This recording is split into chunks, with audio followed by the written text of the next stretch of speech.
My stepmother Olivia disliked me a lot. She saw me not as a stepson, but as an unwanted reminder of her husband's previous life. Filled with resentment, she secretly plotted with a rich woman who had moved in nearby. Their secret plan was to sell me along with the farm, cutting all her ties to my existence. However, fate had different ideas, and a surprising turn of events changed everything, leading to a series of unforeseen events that altered my life forever. Hello, my name is Jack, and I'm going to share a story that weaves through deep deception and paths of redemption. My story starts in the small town of Bern, Switzerland, where I lived on a large chicken farm. To an outsider, it might have looked charming, but for me, it was a battlefield. I was just 12 years old, but life had already forced me to take on the responsibilities of an adult. My mother died when I was born, an event that shaped my whole life. My father, overwhelmed with sadness and alcohol, found comfort in drinking rather than in being there for the son who needed him. Not long after, he brought Olivia into our lives. To her, I was merely a living reminder of a past she wanted to forget. Our home, if you could call it that, was sustained by the little money we made from our chicken farm. We sold eggs and chickens to make ends meet, but often, my father wasted our earnings at Joe's Tavern, leaving us on the edge of poverty. Every morning, as the sun cast long shadows over the dewy fields, I would be out feeding the chickens and collecting eggs while the rest of the world was still asleep. My small hands, rough and calloused, carried the weight of a life I never chose. School became a distant memory, a place for other children, not for someone who had to keep a farm running. But our story takes a darker turn the day Olivia's true nature came to light. I remember overhearing her one chilly morning. Her voice was sharp and secretive as she talked to someone on the phone about a solution to her problems. I didn't understand it then, but I felt a chill that wasn't from the cold. That's when Mrs. Patrick entered our lives. A widow, rich and mysterious, she had recently moved into a large estate near our farm. Her arrival was the talk of the town, but for Olivia, it was an opportunity. I later learned that Olivia saw a chance to get rid of me by making a deal with Mrs. Patrick. I first met Mrs. Patrick one evening when the sky was painted with streaks of crimson and purple. She came to our farm pretending to be interested in buying it. Her eyes, sharp and assessing, seemed to see more than what was obvious. There was a kindness in her manner, but her presence made me feel uneasy. "Jack, show Mrs. Patrick around the farm," Olivia ordered, her voice dripping with a sweetness that didn't reach her eyes. As I led Mrs. Patrick around, showing her the coops and the feed sheds, her questions dug deeper than I expected. "You manage all this on your own, Jack?" she asked, her voice tinged with something I couldn't quite place. Was it concern or curiosity? "Yes, ma'am, it's a lot of work, but I manage," I replied, trying to hide the tiredness in my voice as clear as the dirt on my boots. Mrs. Patrick looked at me a bit longer than needed, her eyes full of deep thoughts.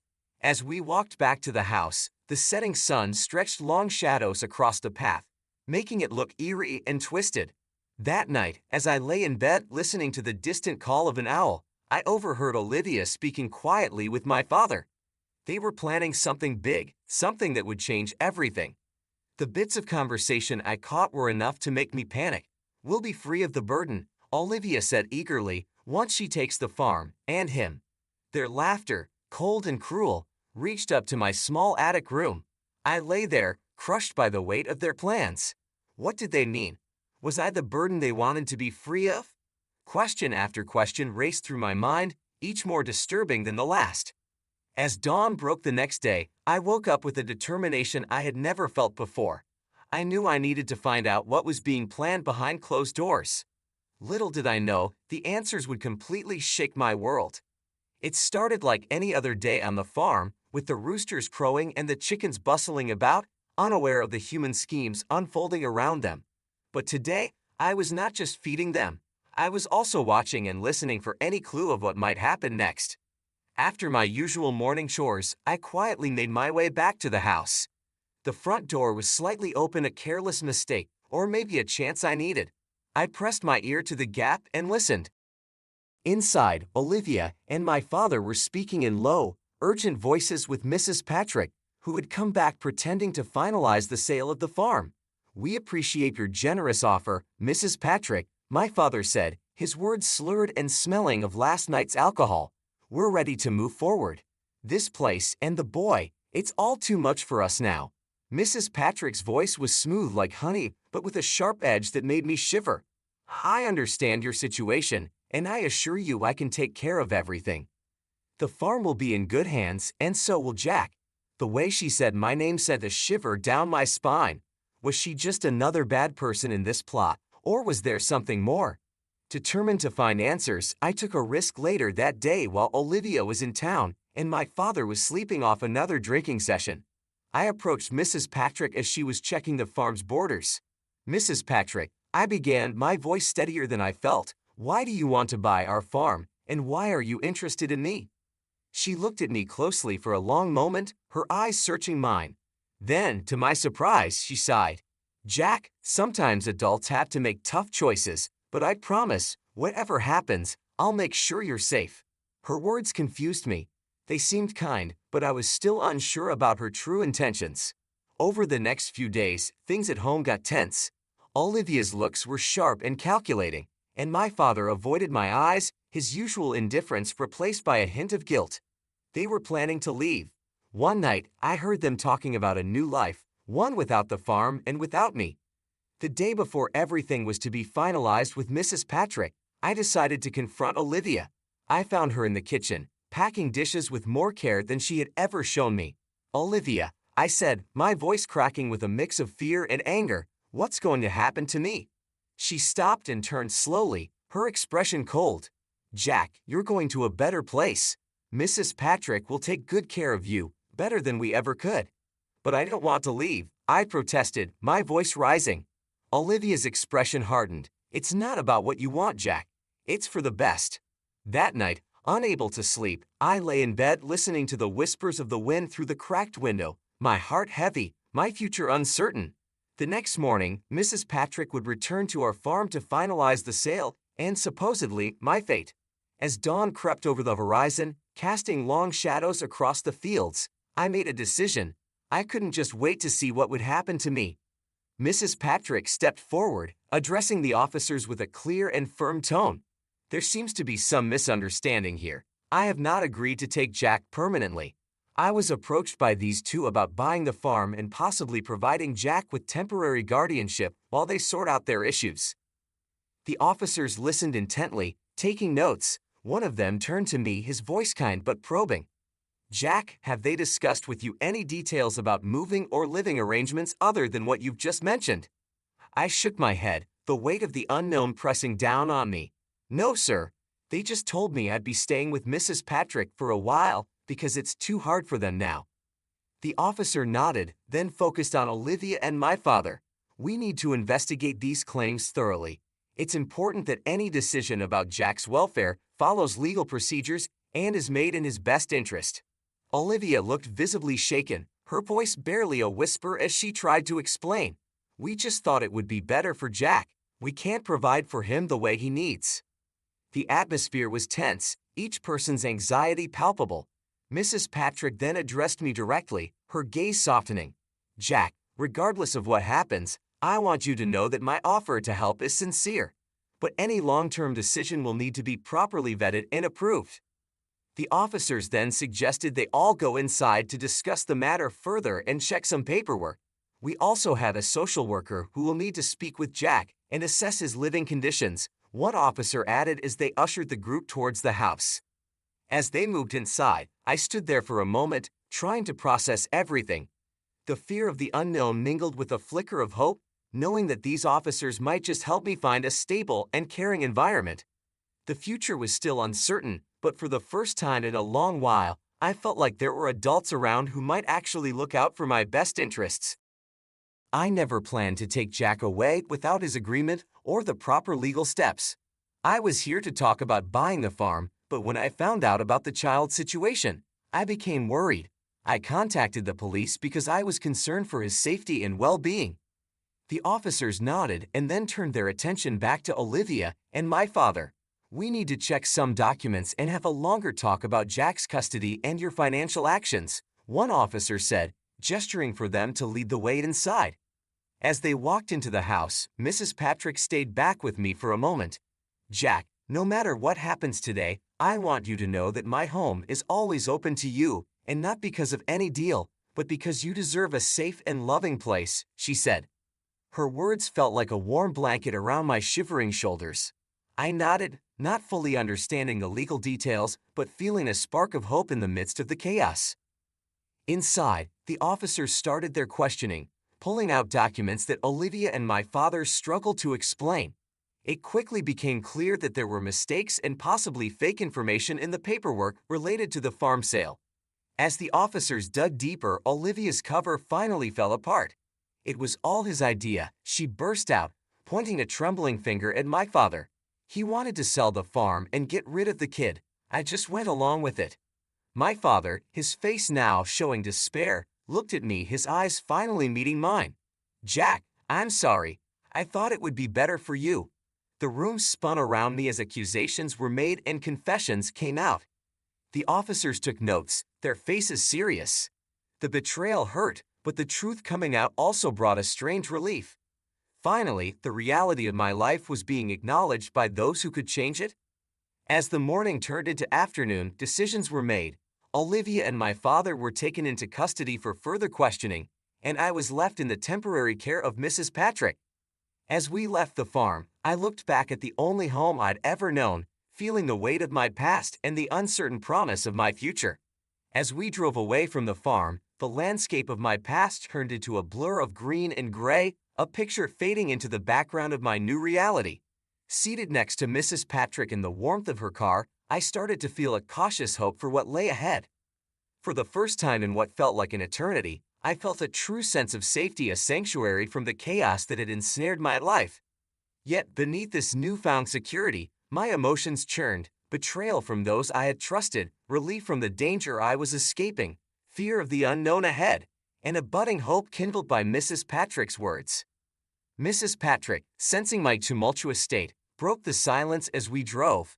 Jack, I know today has been extraordinarily difficult, and the days ahead will involve many changes, but remember, you're not alone anymore, she assured me, her voice a soothing balm to my frayed nerves.